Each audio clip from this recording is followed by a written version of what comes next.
নমস্কার সবাইকে, কেমন আছেন সবাই? আশা করি ভালো আছেন। তো এই ভিডিওটা আসলে 2 সপ্তাহ আগে করেছিলাম, কিন্তু আমি সময় সংকীর্ণতার কারণে আপলোড দিতে পারিনি। তো আজকেও শরীরটা ভালো নেই, তারপরেও আমি চিন্তা করলাম যে ভিডিওটা যখন করেছি একটু আমার বন্ধুদের দেখানোর জন্য একটু শেয়ার করে দিই। তো জানি না আপনাদের কেমন লাগবে। আসলে আমার একটু শখ হয় আর কি, ছাদ বাগানে আসলে থাকি তো ভাড়া বাসায়, ছাদের উপরে কিছু জায়গা আছে ফুল গাছ লাগানোর মতো। তো আমি কয়েকটা ফুল গাছ লাগিয়েছি, রোপণ করেছি, এবং ওখানে ফাঁকে ফাঁকে কিছু সবজি, কিছু শাক পাতা এগুলো রোপণ করেছি আর কি, শখের বসে। আসলে শরীরে যে তেমন কুলাচ্ছে তা না, নিচের থেকে 4তলা থেকে 7তলায় পানি টেনে তোলা মহা মুশকিলের ব্যাপার। তারপরেও কেমন জানি শখটা আমার শেষ হয় না আর কি।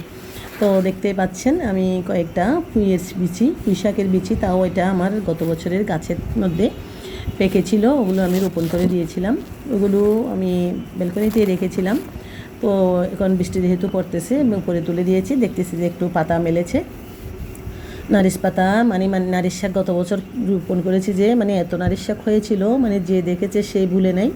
তো ওখানে প্রচুর বিচি হয়েছিল, আমি বিচিগুলো শুকিয়ে রেখেছিলাম, কিন্তু এইবারে আমি 3-4বার করে আমি বিচিগুলো রোপণ করেছি, কিন্তু একবারও উঠে নাই। এটা লাস্টবার, আবার লাস্ট একটা চ্যালেঞ্জ নিলাম যে উঠলে না উঠলে নাই।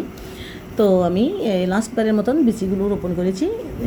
তারপরে বিচিগুলো উঠে এখন শাকে পরিণত হয়েছে, দেখতেই পাচ্ছেন কত সুন্দর হয়ে শাকগুলো হয়েছে। এখানে নানান ধরনের ফুল গাছ, পুঁই শাক, হলুদ পাতা, বরবটি গাছ, লাউ শাক, এই যে অপরাজিতা ফুল, নীল অপরাজিতা।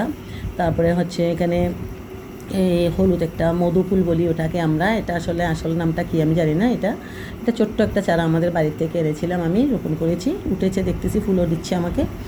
তো এখন যে এখানে এগুলো লাল কলাবতী ফুল গাছ, একদম লাল টকটকে হয়ে ফুটে, কিছুদিন পরে ফুটবে বেলি ফুল। এটা যে টগর ফুল, আবার কেউ কাঁঠালি চাপাও বলে।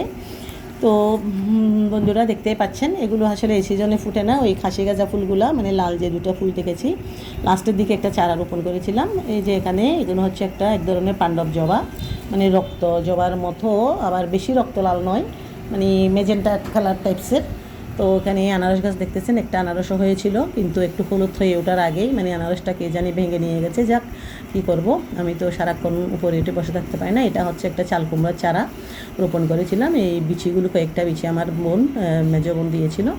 তো বলছে রোপণ করে দিও গাছের লতায় ফুল গাছে ওটা লতাগুলো করতে পারবে, চেষ্টা করে, তোমার থেকে আর কোনো মাছা দিতে হবে না। তো এখন দেখতেছি যে হ্যাঁ উঠেছে চারাটা। উঠার পরে দেখতেছি আমার সব ফুল গাছগুলোকে আটকিয়ে ফেলতেছে, কিন্তু এখন এটাও একটা সমস্যা। আর এটা দেখতেছেন ইক্কু গাছ, আক গাছ, আবার কুশাল গাছ, চাটগাঁয়া ভাষায় আমরা যেটা বলি।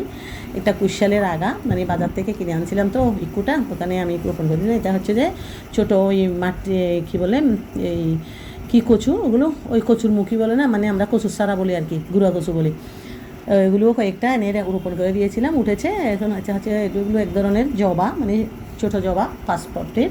তো আর এটা যে এগুলো ছোটো টগর, ছোটো ছোটো, এটা এক ধরনের গাছ ফুলের মতো, নামটা জানি না আমি, এমনি উঠেছে। তো এখানে নানান ধরনের জবা ফুল আছে আমার। তো মানুষের আসলে ঢালগুলো ভেঙে আমার গাছগুলো নষ্ট করে ফেলেছে, কিন্তু কি করব, আমি তো আর গাছগাছালাগুলো ধরে বসে থাকতে পারতেছি না, সারাদিন থাকি বাইরে। শুক্র শনিবার গিয়ে একটু যত্ন করি। এমনি প্রতি সকালে আমি ফুল তুলতে গেলে 2 হাতে 2 পানি নিয়ে যাই, যতটুকু সম্ভব দিয়ে দিই। আর এখন একটু বৃষ্টি হচ্ছে বলে আমি গাছগুলোকে একটু প্রাণ ফিরিয়ে পেয়েছি। আমি ঠাকুরের কাছে এখন প্রতিনিয়ত একটু বৃষ্টি কামনা করি, যাতে আমার গাছগুলো একটু সতেজ থাকে। আমি কখনও রোদে পুড়ে গেলেও আমি বৃষ্টি কামনা করতাম না। আসলে কেন জানেন, যে সারাক্ষণ আমাকে বাইরে থাকতে হয়, বৃষ্টির মধ্যে ভিজে পুড়ে লন্ডভন্ড হয়ে যায়, ছাতা ধরবো না, কাপড় ধরবো না, ব্যাগ ধরবো। এই কারণে আমি গরমে অতিষ্ঠ হয়ে গেলেও আমি কখনও বৃষ্টি কামনা করতাম না। এখন আমার গাছের অবস্থা দেখে, গাছগুলো দেখে যে একদিন পানি না দিলে নেতিয়ে যায়। যেমন গতকাল আমি উঠতে পারি না ছাদে, আমার শরীরটা এতই খারাপ, যেমন জ্বর, মাথা ব্যথা, কাশি। তারপরে আমার ভয়েসে বুঝতে পারতেছেন। তারপরে শরীরটা পুরো ব্যথা, কিছু করতে পারতেছে না। পানি টানি দিয়ে নেই, ভাবছিলাম যে দুপুরে বৃষ্টি আসবে, প্রতিদিনের মতো আসে নাই। তো ধন্যবাদ সবাইকে পরবর্তী ভিডিও দেখার জন্য, সঙ্গে থাকবেন।